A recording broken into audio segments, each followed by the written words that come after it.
इमरान खान का ताज़ा बयान पार्लिमानी और जमहूरी निज़ाम पर हमलों का तसलसल है। पीटीआई चेयरमैन सिर्फ और सिर्फ इक़्तिदार में वापसी के ख्वाहिशमंद, चाहे मुल्क का नुकसान हो जाए, वो किसी भी तौर पर अपने मकसद का हुसूल चाहते हैं।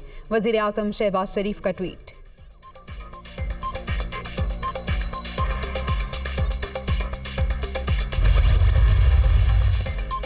लाहौर के इलाके शाहजमाल में घर में आतिशज़द की 2 साला बच्चा झुलस कर जान बहक, दूसरा शदीद जख्मी, अस्पताल मुंतकिल कर दिया गया।